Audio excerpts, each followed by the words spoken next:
आहे महाराष्ट्रातील सर्वात जलद news network Maharashtra police news 24। दिवसभर आपण सोलापूर शहरात होतात, विविध ठिकाणी नगरसेवकांच्या भेटी देखील आपण घेतलेल्या आहेत। कुठल्या कुठल्या पक्षाच्या नगरसेवकांच्या भेटी घेतलेल्या आहेत काय सांग?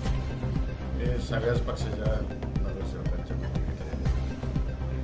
जसं मी पहिल्या दिवशी तुम्हाला सांगितलं, जी अदृश्य शक्ती आहे या लोकशाहीमध्ये त्या सगळ्यांना भेटले।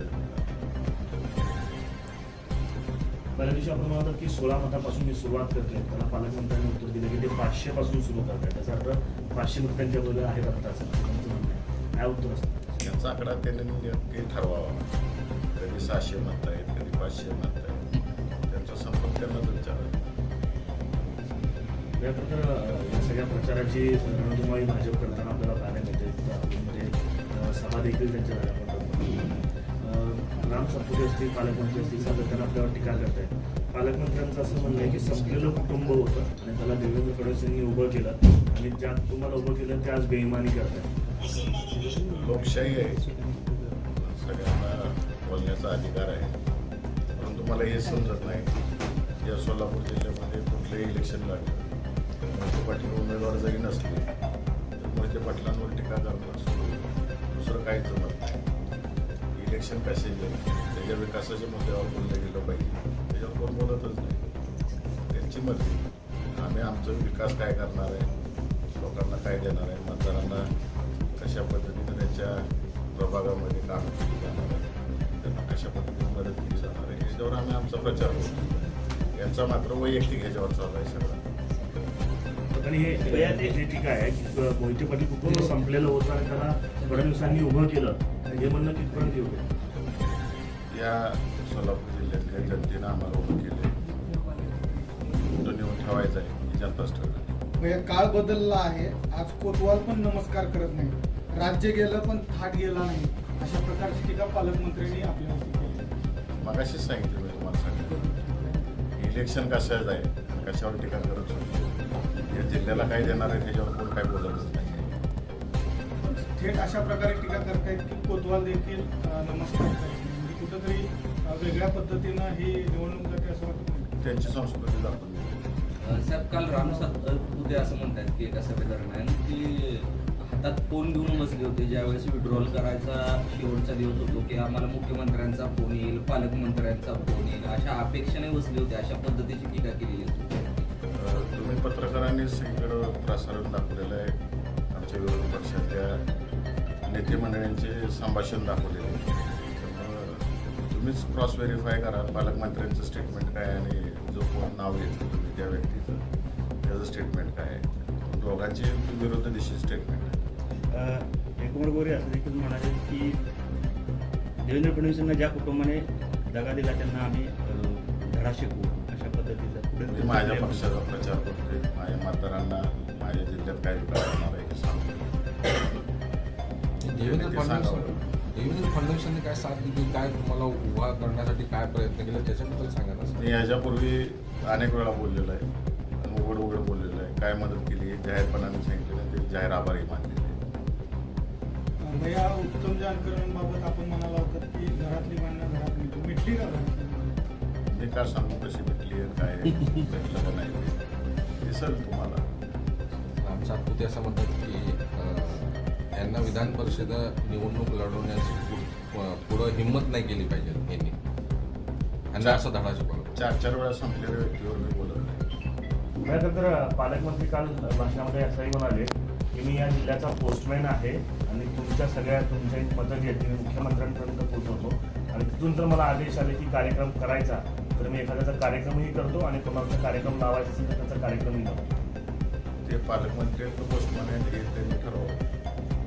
भैया, खरं तर आपल्याच गटाचे आणि आपल्या पक्षाचे आमदार आहेत करण्याचे, त्यांनी जाहीरपणे पाठिंबा जो आहे तो भाजपला दिलेला आहे। काय नक्की कारण आहेत? कारण आज भरायच्या वेळेस सुद्धा ते होते, नंतर जाहीर बैठक घेऊन त्यांनी पाठिंबा सुद्धा दिलेला आहे नारायणराव पाटील। त्यांनाच विचारलेलं बरोबर आहे, मला विचारलं माझे मतदार माझ्या बरोबर आहेत, मतदारांबरोबर मी काम करतो।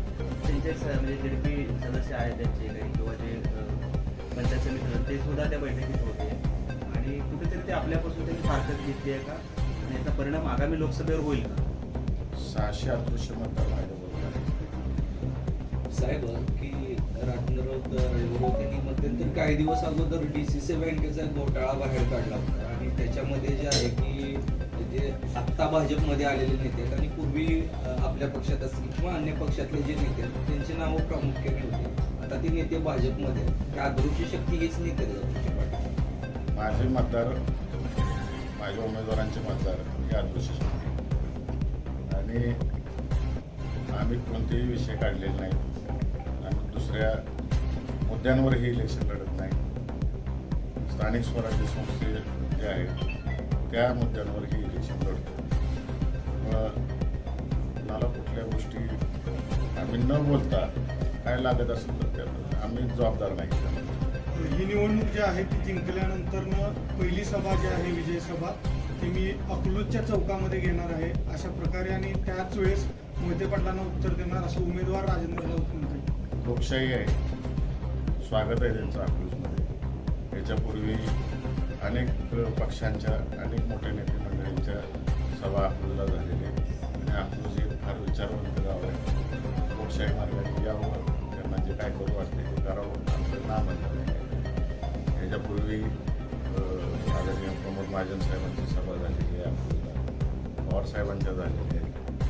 अगदी जुनं सांगायचं झालं तर देशाचे माजी पंतप्रधान चंद्रशेखर साहेबांची पण अकलूजला सभा झाली. अकलूजला ह्या गोष्टी नवीन नाहीत. अनेक पक्षाचे अनेक लोक येऊन अकलूजमध्ये सभा गेलेले, आमच्या विरोधातले असतील, आमच्या बाजूचे असतील. अकलूज नेहमी सगळ्यांचं स्वागत. कशा पद्धतीचे मुद्दे घेऊन आपण या निवडणुकीत प्रचार करताय? वन टू वन असा प्रचार होतोय. काय मुद्दे प्रामुख्याने असतील आणि काय?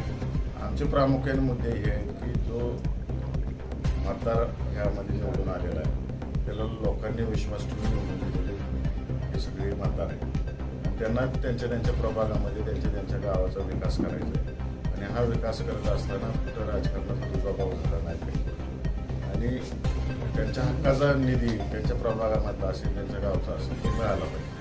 आणि तेच आम्ही प्रामुख्याने मुद्दे मांडतोय आणि मतदारांना आश्वासित करतो की आम्ही तुमच्या मागे खंबीरपणाने उभा राहू. भैया, खरं तर सुरुवातीला काँग्रेसने देखील अर्ज भरला होता आणि आपण देखील EVCOMवर अर्ज भरला होता. त्यामध्ये भाजप कुठेतरी स्ट्रॅटेजिकली चुकले का? कारण काँग्रेसचा अर्ज बाद झाला आणि आता त्यांच्या दयाची हड्डी बनले राष्ट्रवादी असं कुठे चित्र आहे का? कारण तुलनेनं काँग्रेस त्यांना सोपी होती. मात्र आता राष्ट्रवादी जे आहे ती ग्रामीण भागात जास्त संख्याबळ असलेला आहे आणि ग्रासरूटला आहे. त्यामुळे भाजपला अडचणीचं ठरतंय का हे? त्यांनाच विचारायला लागलं अडचणीच ठरतंय का काय? कारण एवढं पाचवी बहुमत आहे असं सांगतात ते, एवढं घाबरून का पळायला लागली? स्वतःच्या मतदारांवर विश्वास नाही असं दिसतंय. सुभाष देशमुख असं म्हणालेत की भाजपकडे अदृश्य शक्ती आहेत आणि ह्या सर्व शक्ती आमच्यासाठी काम करतील. हा उपरोधिक टोला होता भाजपच्या नेत्यांना की काय वाटतं? मी पाहिजे नाही सुभाष देशमुखांची मुलाखत पाहिजे नाही, मी त्याच्यावर मत व्यक्त करणं योग्य. MIMची भूमिका काय महाविकास आघाडीच्या बाजूने आहे काय? मी सगळ्याच मतदारांना भेटतोय आणि पॉझिटिव्हिटी दिसून येते सगळ्या मतदारांना. आपली व्यथा बळबळून मांडतायत माझ्यासोबत. चांगला प्रतिसाद आहे. सत्ताधारी पक्षातले पण नगरसेवक म्हणतात उत्स्फूर्त त्या भेटी झाली, भरपूर भेटी झाली आणि आजही घ्या. MIM पक्षाचा तुम्हाला पाठिंबा मिळेल असं तुम्ही सांगितलं, त्यासाठी सगळ्यांबरोबर आमच्या सकारात्मक बैठकी चालू आहेत. सर्व पक्षातल्या नगरसेवकांबरोबर सकारात्मक बैठकमध्ये उत्स्फूर्त प्रतिसाद मिळतो.